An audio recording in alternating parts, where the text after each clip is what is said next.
we call this vibrational reality present tense. Humans usually don't want to do that. They don't want to call anything present tense that hasn't manifested in a way that everybody can see it. That's what slows your science down so much. Not only does everybody have to see it, but everybody has to see it exactly the same way before they will call it factual, evidential reality, you see. And that slows you way, way down, because now you have to wait for all those people that aren't even interested in that to give their attention to it, you see. But if you will accept that when you put it into this vortex of creation and source, the energy that creates worlds, including your inner being and all that you are, is already seated as present tense. If you can train yourself into the seeing it as present tense by being willing to feel it and not need to see it and hear it and smell it and taste it and touch it. Feeling it's enough. Like the woman who has arthritis in her hips, she says, Abraham, how can I have positive thoughts when I'm in so much pain? And we said, you can be in pain and feel fear, or you can be in pain and feel hope. And the vibrational difference between fear and hope is the difference between recovery or not. So this is sort of the same thing that we're talking about. Even though it hasn't manifested, if you can feel it, if you can know it, if you can feel it and know it vibrationally and emotionally, it has to manifest for you. It has to, and it will. We just want it not to matter whether it manifests or not, because feeling it is what you're reaching for anyway. And that's when you begin to blur the lines. In other words, in your hope or belief in a peaceful world, you no longer have to deal with war, because you have found what war caused you to ask for. And as you focus there and find it and find the relief of it and practice the relief of it, law of attraction can only deliver you to the peaceful world that you have conjured, you see. But someone who is still warring is going to find a war-filled world, and they're going to call you delusional. And you're going to have to be able to let them call you delusional without it jerking you out of the vortex. You're going to have to just know they just don't understand. They don't know. They don't see the big picture. They're still dealing in realities and in evidence and in facts. And I'm dealing in vibrational frequencies and who I really am. I've blurred the line. This is the thing that we really, really, really, really want you to hear. You cannot train yourself into the vortex from anywhere outside the vortex.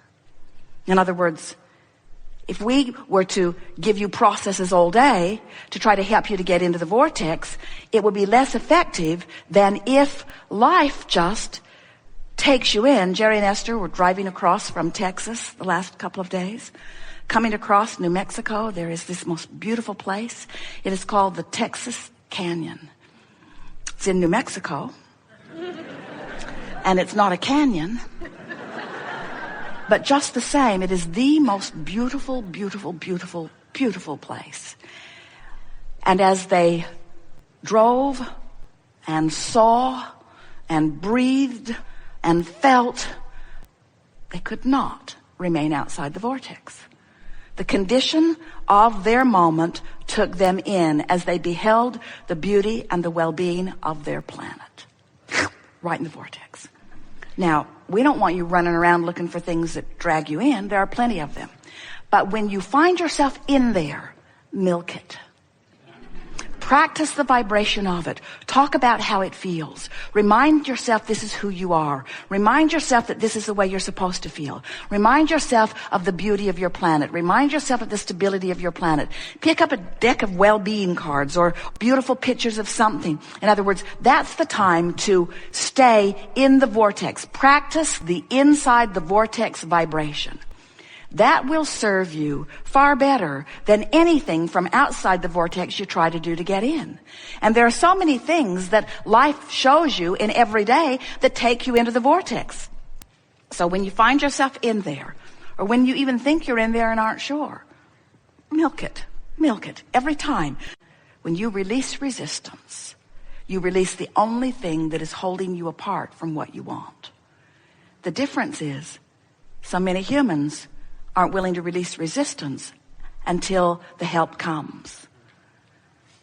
They say, I want to be over there. And we say, what's over there? And they say, I don't know, I'm over here. We say, well, what would it be like over there? I don't know, I'm over here. Well, try to think about what it's like over there. I can't. I'm so unhappy about what's over here. We say, well, if you could just think about what's over there, you could shift the way you feel. And then vibrationally speaking, you'll be over there, and then everything else will follow. Now, bring it to me while I'm over here, and then I'll go over there. That's sort of what most people say. Show it to me. Show me the money. Show it to me, and then I will have a emotional response to what is. And we say, that really is the opposite of what the art of allowing is. The art of allowing is finding a way of allowing alignment regardless of what's going on in reality. It's also what unconditional love is. I'm going to find alignment with the love that is me, regardless of the condition that's going on. I'm going to discover unconditional love. I'm going to discover unconditional alignment. I'm going to discover unconditional releasing of resistance. I'm just going to let it go because it doesn't feel good. I'm going to let it go because it doesn't feel good. But you know, we've never seen anyone that could let something go without finding something else. When you say, I'm not going to think about that thing that I'm thinking about anymore, you're thinking about that thing that you're not going to think about anymore. And then you say to your friend, help me not think about this. About what? About that. I don't want to think about that anymore. Why don't you want to think about that? Because it doesn't feel good when I think about it. Well, what's wrong with thinking about it? Well, it just doesn't feel good. And when I think about that, it keeps me from what I want. Well, then you shouldn't think about that. I know I'm trying not to think about that, but I'm thinking about that. I wish I didn't think about that. If that thing wasn't so big. You know, that thing's been there for so long. Have I told you how long that's been there? That's been dogging me for as long as I can remember. And the more you talk about what you're not going to think about, the bigger it gets, and the more you use it as your excuse not to go into the vortex. Where if instead of not thinking about that thing you're not going to think about, which just causes you to think about that thing that you're not going to think about, you would try to think about something else. So then you say, okay, then I'll think about that. But that, way over there, is too far vibrationally apart. In other words, you've trained yourself over here. This is what's easy to think about because this is what's active in your vibration. So we want you to be nice to yourselves when you say, I'm thinking about this, but I'm not thinking about it as much. And I can't think about that because I've trained myself to think about this. What you want to do is think about this. A little closer to what you really want. Think about this. In other words, move incrementally. Just reach for the best feeling thought that you can find from where you are until you train yourself into the vicinity of your vortex.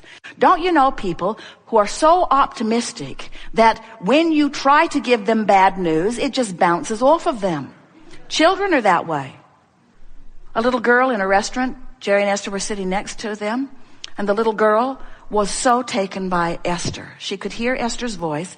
So she was standing up in her booth, looking over her booth into the booth where Jerry and Esther were, and all she wanted to do was to see Esther. And Esther began winking at her and doing silly things with her silverware. She was eating with her spoon upside down and putting her napkin over her head. In other words, Esther was not helping the cause at all. Esther was attracting this little girl. And then Esther heard her father scolding her. And her father said, turn around and sit down now. And the little girl said, no.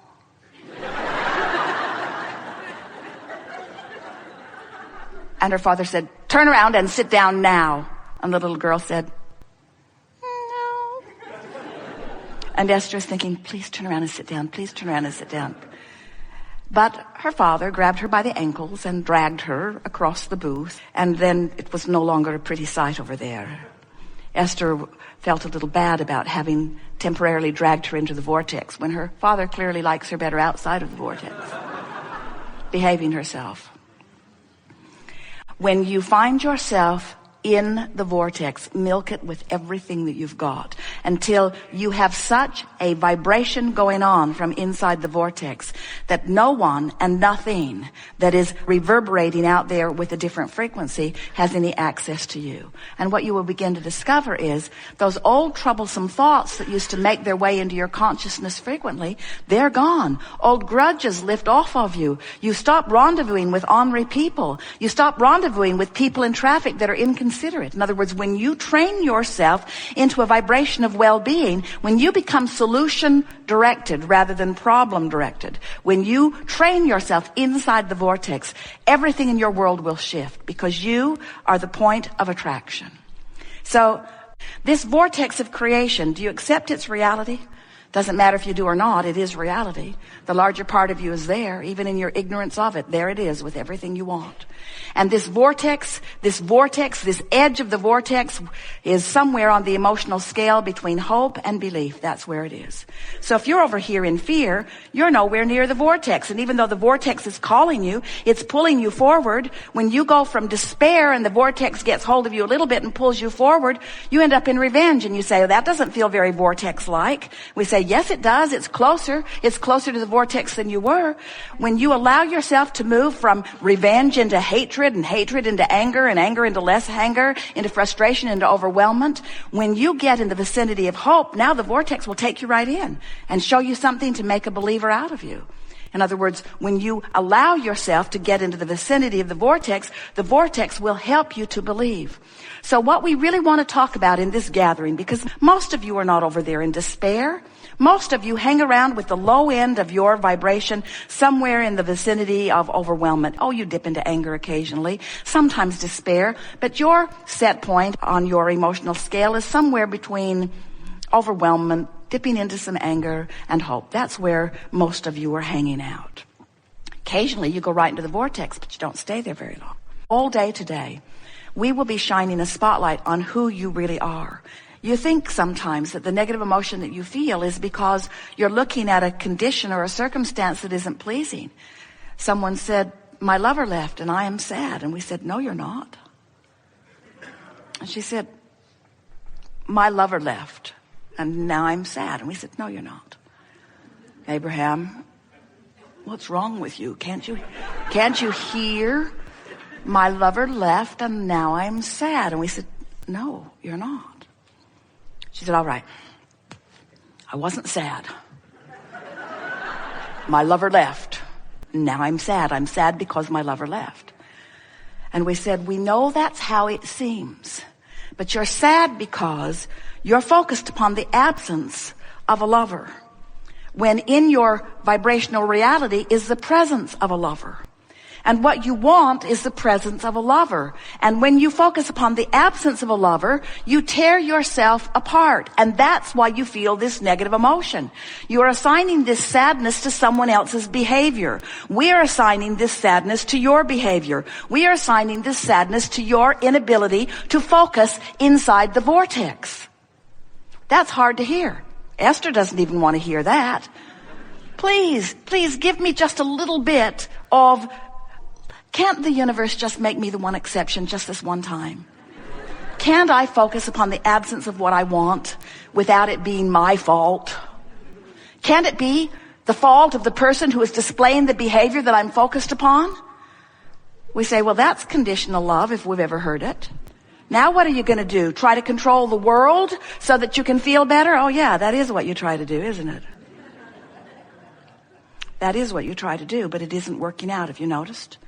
So, the other day something's going on. Esther's feeling uncomfortable about it. She said, hey, the good news is we're creating something really wonderful over there where we can't see it. But it's good to know. Isn't it good to know? If we can convince you in this short time that we're together today about the existence of this vibrational reality, if you leave here accepting the reality of this vibrational reality, and then we're able to show you how you can focus yourself there regardless of what's going on over here in your reality, you will find relief immediately. A woman said, I cannot pay my mortgage and I don't know what to do. And we wanted to bring her into the vortex. We wanted her to think hopeful thoughts. She was really stubborn. She didn't want to really do that. She wanted to face reality.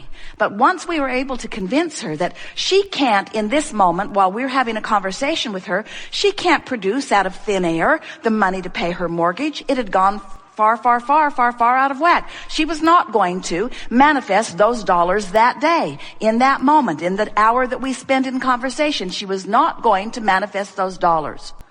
So she could not change reality. And if her emotion depended upon her reality changing, then she was in for a long, hard winter. But if we could convince her that her emotions don't have to be dependent upon what manifests in this moment, when we were able to convince her that she could go into the vortex where relief is now, she can find relief now. She can't find the money this red hot minute, but she can find relief now.